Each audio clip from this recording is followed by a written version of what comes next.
வணக்கம் நண்பர்களே. TNPSC 5 minutes easy இது உங்கள் தேர்வு துணை. குரூப் 2 அண்ட் 2A எக்ஸாம் எழுதுகிறவங்களுக்காக ஃப்ரீ டெஸ்ட் சீரிஸ் நம்ம சேனலில் போயிட்டுருக்கு. வீக்லி டெஸ்ட் இன்னைக்கு. இந்த வீக்லி டெஸ்ட்டில் இன்றைக்கி என்னென்ன படிக்க சொல்லியிருந்தேன்னா, இந்த வீக் ஃபுல்லாக படித்த 12 lessons plus time and work previous year question paper plus current affair 2025 ஜனவரி. இந்த கரண்ட் அஃபேர்ஸ் எங்கேருந்து படிக்க சொல்லியிருந்தேன்னா, டிஎன்பிசி கெரியரில் அவங்க கொடுத்துருக்கிற மந்த்லி கரண்ட் அஃபேர்ஸை படிச்சுக்க சொல்லியிருந்தேன். அதில் தான் கொஷின்ஸ் எடுப்பேன். ஸோ இந்த மூணுத்தையும் படிச்சுக்கோங்க. 12 லெசன்லேருந்து 50 கொஷின்ஸ் வரும். மேக்ஸ்லேருந்து, அதாவது டைம் அண்ட் ஒர்க்லேருந்து 20 கொஷின்ஸ், கரண்ட் அஃபேர்ஸ்லேருந்து 30 questions, total 100 question, multiple choice. அதுக்கப்புறம் வந்து பைலிங்குவலில் தான் இருக்கும்.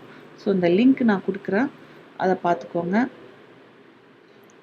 அது எப்போதுமே லிங்க் ஓப்பன்லேயே தான் இருக்கும். ஸோ நீங்கள் எப்போ வேணாலும் இதை ட்ரை பண்ணி பாருங்கள். டைம் இருக்கிறப்போலாம் 100 கொஷின்ஸ் இருக்குது. ஸோ இதை ட்ரை பண்ணுங்கள். அண்ட் டெய்லி நம்ம என்ன பண்ணுவோன்னா, வீக் ஃபுல்லாக என்ன பண்ணுவோன்னா, டெய்லி 2 லெசன் படிப்போம். அதுக்கான கொஷினை நான் பிடிஎஃபாக ஈவினிங் கொடுப்பேன். அப்படி தான் இருக்கும்.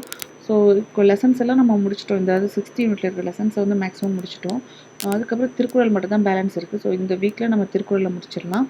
திருக்குறள் வந்து 6th and 7th இந்த 2 ஸ்டாண்டர்டில் இருக்கிற டேர்ம் 1, டேர்ம் 2, டேர்ம் 3 இந்த 3 டேர்ம்லேயும் இருக்கிற திருக்குறளை படிச்சுக்கோங்க. 6th and 7th 2 ஸ்டாண்டர்டுக்கும் உள்ளதே படிச்சுக்கோங்க. அதுலேருந்து 50 கொஷின்ஸ், ஓகேவா? 50 கொஷின்ஸ் இருக்கும். திருக்குறள் வந்து 6th 7th term 1, term 2, term 3 மூணுத்தையுமே படிச்சுக்கோங்க. ஓகேவா? இதுதான் நாளைக்கான போர்ஷன். நாளைக்கு படிச்சுக்கோங்க. நாளைக்கு ஈவினிங் நான் வீக்லி பிளானரை வந்து அப்டேட் பண்ணிடுறேன். Okay, thank you.